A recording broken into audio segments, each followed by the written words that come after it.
မင်္ဂလာပါ History of War and City Channel ထပ်မံကြိုဆိုလိုက်ပါတယ်ဒီနေ့ကတော့မော်စကိုမြို့ရဲ့တို့မဖြစ်လာခင်နဲ့မော်စကိုမြို့ရဲ့လို့ဘယ်လိုဖြစ်လာလဲဆိုတဲ့အကြောင်းအရာတွေကိုပြောတော့မှာဖြစ်ပါတယ်ဆိုတော့ကျွန်တော်တို့ AD 882ခုနှစ်ဝန်းကျင်မှာဒီ Varangian ခေါင်းဆောင် Oleg ကသူက Novgorod မှာအာဏာရလာပြီးတော့ Kiev မြို့မှာ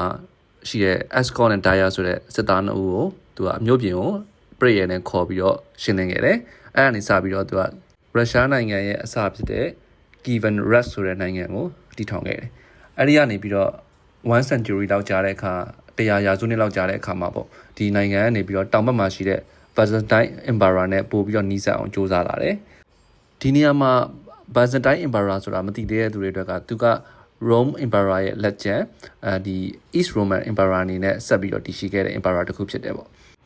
သူက AD 495ခုနှစ်လောက်ကနေစတင်တည်ထောင်ခဲ့ပြီးတော့1450ပတ်ဝန်းကျင်လောက်မှာ Ottoman Turkey နိုင်ငံကနေပြီးတော့သူ့ကိုသိမ်းပိုက်ပြီးတော့ Ottoman Emperor အနေနဲ့ဖြစ်သွားတယ်ပေါ့သူရဲ့မြို့တော်ကတော့ Constantinople အခုကတော့ Istanbul ပေါ့နော်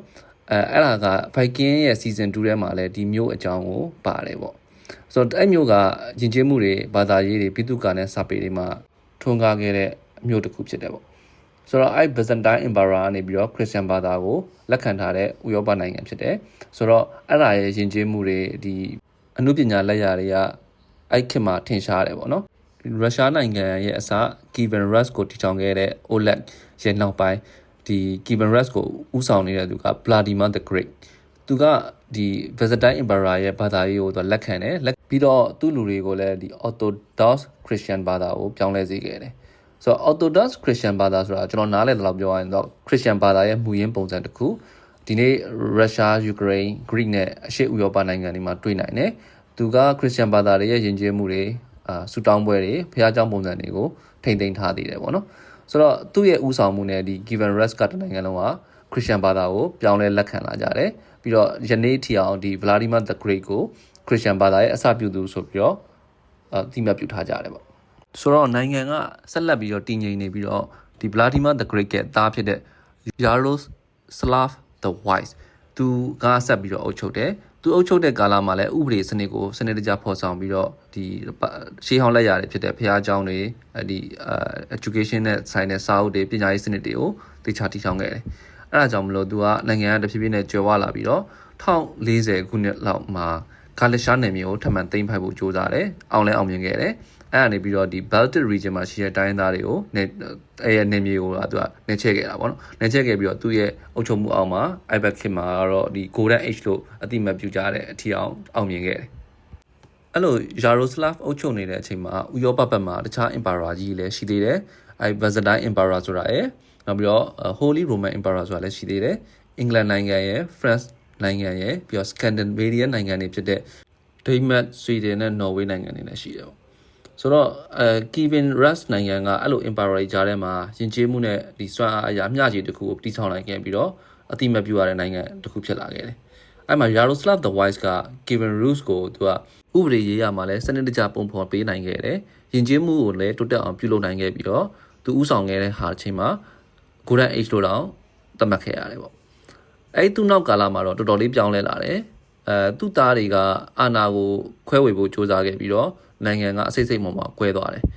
အဲ့ဒီမှာသူ့သားတွေကတယောက်နဲ့တယောက်တိုက်ခိုက်တယ်နယ်မြေတွေကိုကိုယ်ပိုင်အုပ်ချုပ်မှုနဲ့ခွဲထွက်ဖို့ကြိုးစားတယ်အဲ့လိုအခြေအနေကြောင့်မလို့ဒီ Kievan Rus ကတစုတစည်းတည်းမရှိတော့ဘဲနဲ့အစိတ်စိတ်မှာပြုတ်ခဲ့ပြီးတော့အင်အားကြီးနေလာတယ်အဲ့လိုအင်အားကြီးနေလာတဲ့အကြောင်းမလို့တခြားနိုင်ငံတွေကနေပြီးတော့သူတို့တိုက်ခိုက်ဖို့ကြိုးစားလာတယ်အနောက်ဘက်ကနေပြီးတော့ပိုလန်နဲ့ဟန်ဂေရီတို့ကစတင်တိုက်ခိုက်လာတယ်အဲ့အချိန်မှာအရှေ့ဘက်ကနေပြီးတော့မွန်ဂိုတိုင်းရင်းသားတွေကလည်းစပြီးတိုက်ခိုက်လာတယ်ဆိုတော့1240ခုနှစ်မှာမွန်ဂိုတွေက Kiev မြို့ကိုဖျက်ဆီးခဲ့ပြီးတော့ဒီ Kievan Rus ရဲ့ဒီအင်အားကလည်းတဖြည်းဖြည်းနဲ့ပျောက်သွားတယ်။ Yaroslav နောက်ပိုင်းမှာ Kievan Rus ရဲ့ပြိုကွဲမှုအစတင်ခဲ့တယ်လို့ပြောလို့ရတယ်ပေါ့။ပိုလန်နဲ့ဟန်ဂေရီကတိုက်တယ်ဆိုပေမဲ့တကယ်တမ်းဒီ Emperor ကြီးပြိုကွဲသွားတဲ့အကြောင်းကတော့မွန်ဂို Emperor ကနေပြီးတော့အရှေ့ဘက်ကနေတိုက်ခိုက်လာလို့ဖြစ်တယ်။အဲ့မှာမွန်ဂိုတွေနဲ့တိုက်ပွဲ Kalka River တိုက်ပွဲကတော့တော်တော်လေးစိတ်ဝင်စားဖို့ကောင်းတယ်။ဆိုတော့မွန်ဂိုတွေကဒီ Kievan Rus ကိုအပြီးသက်မသိမ်းပိုက်ခင်မှာသူက14နှစ်လောက်စောပြီးတော့စပြီးတော့တိုက်ခိုက်ခဲ့သေးတယ်။သူက1223ခုနှစ်မှာဒီ Kalka မြစ်ကမ်းမှာဒီ Rus မင်းသားတွေနဲ့ မွန်ဂိုစစ်တပ်ကအကြီးအကျယ်တိုက်ပွဲဖြစ်ခဲ့တာပေါ့အဲ့တိုက်ပွဲမှာ Rus မင်းသားတွေရှုံးခဲ့တယ်မွန်ဂိုဘက်ကစစ်ဗျူဟာကျွမ်းကျင်တဲ့စစ်သည်ကြီး2ဦးဦးဆောင်ပြီးတော့ဒီတိုက်ပွဲကိုပုံဖော်ခဲ့တာဖြစ်တယ်ပေါ့ဆိုတော့ Rus မင်းသားတွေကစီးလုံးမှုလည်းမရှိဘူးစစ်ဗျူဟာမှာလည်းမတော်တဲ့အတွက်ကြောင့်မလို့ဒီတိုက်ပွဲမှာရှုံးနေခဲ့ရတယ်ဒါပေမဲ့အန်အောစရာကောင်းတာကမွန်ဂိုတွေကအဲ့တိုက်ပွဲမှာနိုင်သွားပြီမဲ့ဆက်မတိုက်ဘူးပြန်သွားတယ်ဆိုတော့ဘာကြောင့်လဲပေါ့ဆိုတော့မွန်ဂိုတွေကဒီတိုက်ပွဲကိုလာတိုက်တဲ့ရည်ရွယ်ချက်ကမြို့ကိုလုံးဝသိမ်းပိုက်ဖို့မဟုတ်ဘူးသူတို့ကစစ်ဗျူဟာအရာစမ်းသပ်မှုတစ်ခုအနေနဲ့လာတိုက်တာမွန်ဂိုတွေကအဲ့အချိန်တုန်းကအာရှရဲ့နေရာတော်တော်များများကိုသိမ်းပိုက်ထားပြီးသားပြီသူတို့ကစစ်တိုက်တာလည်းတော်တော်ကျွမ်းကျင်ကြတယ်မြင်းစီးပြီးတော့မြားပစ်တာမျိုးလည်းသူတို့တိုက်ခိုက်နိုင်ကြတယ်ပေါ့ဆိုတော့သူတို့ကယူရိုပကိုစပြီးတော့တိုက်ခိုက်ဖို့အတွက်ပြင်ဆင်တာပေါ့ဒီပြင်ဆင်မှုအတွက်ကိုသူကဗျူဟာအရာစမ်းသပ်မှုတစ်ခုအနေနဲ့စစ်တပ်ကိုလွတ်လိုက်တာဆိုတော့အဲ့စစ်တပ်ကပွဲသိမ်းတိုက်ခိုက်ဖို့မဟုတ်ဘူးလုံးသူက information ရယူဖို့အတွက်အဓိကလာတာပေါ့ရည်ရွယ်ချက်ကအဲ့အတွက်လည်းသူတို့ကပြင်ဆင်ပြီးတော့လာတယ်ပြီးတော့ information နဲ့ယူရတယ်ယူသွားပြီးနောက်14နှစ်ကြာတဲ့အခါမှာပြန်လာပြီးတော့လုံးဝအပိသက်သိမ်းပိုက်ခဲ့တယ်ပေါ့ဆိုတော့ဒီ Kalka River တိုက်ပွဲမှာသူတို့ကဒီရုရှားမင်းသားတွေရဲ့စစ်အင်အားတွေသူတို့ရဲ့စူးစီးမှုသူတို့ဘယ်လောက်ထိခံနိုင်ရရှိလဲသူတို့ဘယ်လောက်ထိလုံနိုင်လဲဆိုတာတွေကိုလာပြီးတော့ information ရယူသွားတာမျိုးဆိုတော့အဲ့ဒါအကြောင်းမလို့သူတို့ကလည်းတိုက်ပွဲတွေမှာအောင်မြင်ခဲ့တဲ့အကြောင်းရင်းဖြစ်နိုင်တယ်ပေါ့အဲ့တိုက်ပွဲကိုမွန်ဂိုရီလာတိုက်တဲ့အချိန်မှာအင်အား2300လောက်ရှိတဲ့စစ်တပ်နဲ့သူကလာခဲ့တယ်သူကအနောက်ဥရောပတစ်ခုလုံးတိုက်ဖို့အတွက်သူတို့အတွက်လုံလောက်တဲ့စစ်အင်အားမဟုတ်ဘူးဆိုတာလည်းသူတို့သိတယ်ဆိုတော့သူတို့ကအဲ့အချိန်မှာသူတို့ရဲ့ခေါင်းဆောင်ဖြစ်တဲ့ဂျင်ဂျစ်ခန်ရဲ့အမိန်အရသူကဒီဟာကို information ပဲလာယူတယ်ဘယ်လောက်နိုင်သူတို့ကဆက်ပြီးတော့ရှေ့တိုးဖို့ရည်ရွယ်ချက်မရှိဘူးဆိုတော့သူတို့ရဲ့ရည်ရွယ်ချက်အောင်မြင်တာနဲ့ပြန်သွားခဲ့ကြတယ်သူခေါင်းဆောင်ရဲ့အမိန်ကိုလည်းနာခံခဲ့တယ်ပေါ့ဆိုတော့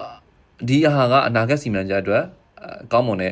သတင်းအချက်လက်တွေဖြစ်တယ်ဒါကြောင့်မလို့သူတို့ကဒီ1240မှာတစ်ခေါက်ပြန်လာတဲ့အခါမှာမြို့ကိုလုံးဝသိမ်းပိုက်သွားတယ်ပြီးတော့မြို့ကိုဖျက်ဆီးခဲ့တယ်ပေါ့ဆိုတော့ပြန်ဆက်ရမယ်ဆိုရင် Yaroslav the Wise တည်ဆုံးပြီးတဲ့နောက်မှာ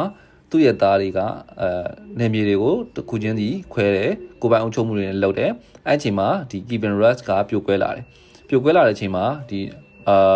မွန်ဂိုတွေကနေပြီးတော့လာတိုက်တဲ့အချိန်မှာတကယ်လဲအောင်မြင်ခဲ့တယ်မွန်ဂိုတွေသိမ်းပိုက်ပြီးတဲ့နောက်မှာ